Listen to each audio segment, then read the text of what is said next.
Picture this. You're driving down the New Jersey Turnpike to go on your vacation to Ocean City, New Jersey for the weekend. And you come across this massive blue behemoth of a coaster that stands 125 feet, only 1,300 feet of track, and speeds of up to 64 miles an hour as you pass by Playland's Castaway Cove at your stop at Ocean City. Well, that coaster right there is Gale Force, an SNS sit-down triple launch coaster that seats a dozen riders that opened in 2016 and 2017. We'll get to that in a minute. This ride certainly has a very unorthodox story to it. And there's a lot to discuss about this ride. How does it hold up? How is it doing now? I got the wonderful pleasure to ride this in the summer of 2024, and I got a good amount of rides in, and I'm here to review none other than Playland Castaway Cove's big star attraction, Gale Force. Now get ready. Here we go.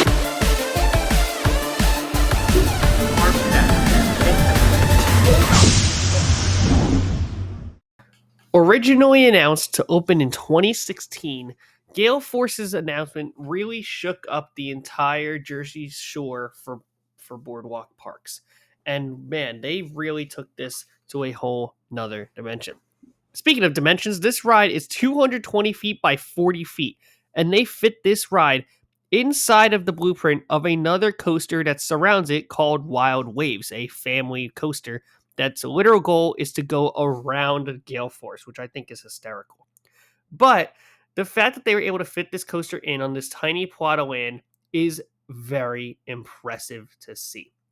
And even with this tight space, they are very strict on a lot of things. We'll get into that momentarily. But when you get into Playland Castaway Cove, you acquire your tickets, which they still use paper tickets, by the way, and you make an immediate right turn, and Gale Force is just standing there waiting for you to ride it. Gale Force is one of those rides at Playland where they actually have an exclusive Gale Force pass where you could essentially ride Gale Force as many times as you want. They also charge you, I believe, when last I checked, it was 14 tickets when I was there in order to ride Gale Force. And I got like a good set amount of tickets for when I go back. I have spares to use. So I know that I'll have those tickets to use up, and I can use the rest of them on Gale Force or any other ride that I have so missed at Playland Castaway Cove. So I definitely do look to come back to Playland at some point, maybe this year, if not next year, and primarily ride Gale Force because this is their big attraction. How does a triple launch coaster hold up from SNS? This was actually outside of Joker. This is technically my first SNS coaster that I got to truly experience. I don't really like to count the free spins, even though they are SNS coasters. Anyway, but this ride has been very interesting. So, as I said earlier, this ride was originally meant to debut in 2016. The ride has started getting assembled and all that sort of fun stuff. And then all of a sudden, they realized that the ride itself was entirely misaligned. They basically had to remove every section of the track and then rebuild it again, which delayed the opening of Gale Force by an entire year. So on May 26, 2017, on Memorial Day weekend, they finally were able to open up Gale Force, and thankfully it hasn't had any other major issues since. This ride has a ton of crazy elements. Despite not having any inversions, it certainly could look that way to have a couple of inversions for itself, just off of first glance. The entrance to find Gale Force, if once you get to the right side of the park, you keep a little bit to your left, you're going to see a ride called Squadron 33. Tucked to the right side of the Squadron 33 attraction is where you will basically squeeze your way into the entrance for Gale Force. And I kind of literally mean that.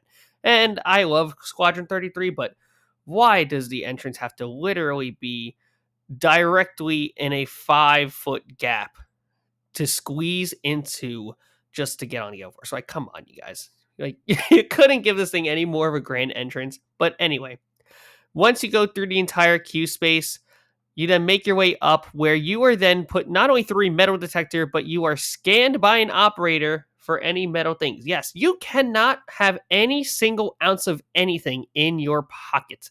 You can't have a phone. You can't have a wallet. You can't have your keys. You can't even have coins to pay for your tolls to drive down here. No, you can't have any of that in your pockets.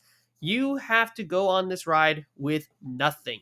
They are very strict about loose articles on this ride. So be wary of that. Another thing, too, they front load. Like, they front load this ride. Like, I requested to go in the back and they basically said no. So this is one of those rides where they will continue to front load it. I've primarily seen from my visit, even though it was quite busy, it took a while for any of these to fill up. I'm pretty sure over the summer you get full trains on Gale Force most of the time, but there are a lot of instances where you wouldn't even see anybody use that back row. I don't know if they're afraid of it not completing its circuits, but at the end of the day, no one was basically allowed in the back row unless it was going to be a full train, which I thought was very interesting. And because of the whole thing with the metal detector and scanning them, making sure no loose articles on it, the operations, therefore, are on the slower side, so just keep in mind that when you visit Playland Castaway Cove, as they do it for their safety. And I think also Wild Waves definitely plays a role in why they don't allow loose articles, because who knows, something falls on to one of the rides of Wild Waves, they would have to close that ride and Gale Force, which would not be very good for Playland Castaway Cove. So once the gates open in front of you, to the side, you are then launched forwards, then launched backwards, and then you are launched forwards. Once again, as I mentioned earlier, is a triple launch, so it takes a little bit to juice up. These launches, because it takes a while to fully get up to speed of 64 miles per hour, I'm usually not the craziest with these kind of launches just because they have to build up this momentum. So because of that, the first launch, you don't really get much of anything out of it. It kind of just feels like you're going a little bit, you're speeding up your car a little bit on like a highway. It doesn't really feel anything there. The backwards launch is where you really start to feel a little bit of motion as you're kind of sent a little bit on this turn on the outside. You get a little bit of hang time there. And then you go back forwards once again through the layout, and then you go up into what I believe is technically called a kickflip. This is basically this sort of stall where you are this sort of top hat. And when you launch up, you twist around to the left, and then you are sent over this top hat and into a beyond vertical drop. And you get some nice ejector out of this beyond vertical drop as well, because there's no holding brake at the top. You are just sent right over it into this drop, and then that takes you around into what is actually now called the kickflip, where it basically turns you to the right, kicks you out a little bit to give a little bit of airtime, and then drops again. It does that same turnaround heading towards the top hat, where it goes around once again, drop again, and then back around again. And then you go into the station. But the ride doesn't stop there. It launches for a fourth time forwards, and you do the whole thing one more time. That was one of the biggest changes from when the ride was originally meant to open to now. They actually added a second lap around for the ride, and I think that was a very welcome change. It's a very short ride, as mentioned earlier, 1,300 feet of track, only about a minute long, but I think that second lap was so much of a welcome change. And I think if it were only one lap, I probably would have been a little bit disappointed about the actual product of the ride, but I'm very happy with how this ride is. How does it compare to other boardwalk coasters? The only other boardwalk coaster I had ridden outside of Gale Force were some of the rides at Jenkinson's, but there really aren't any big roller coasters in Jenkinson's. I've also gone on stuff like Great White over Maurice Piers and the other coasters, Great Nor'easter down there, and also Hydrus. I don't think any of those rides really stack up. I think Gale Force is on the weaker end of all the boardwalk coasters. I've preferred Hydrus over it, even though Hydrus is a significantly shorter ride.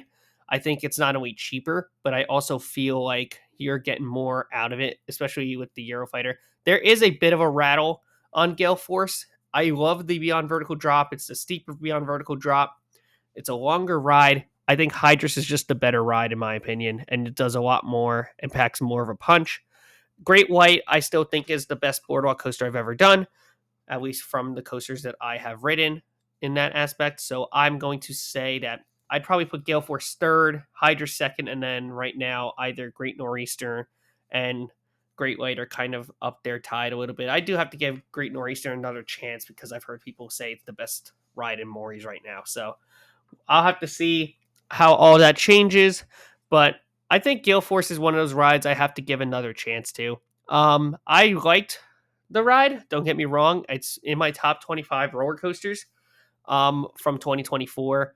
It's on my favorite new credits list. So it's one of those rides where I definitely do commend and respect it for what it does. I just feel like that for what they were able to do, very much is impressive in such a very tight footprint. It proves that racing you can make a really great ride in a very tight space, and Castaway Cove proved that big time with this ride from SNS. And I'm really curious to see if there's any more of these out there to get to try out.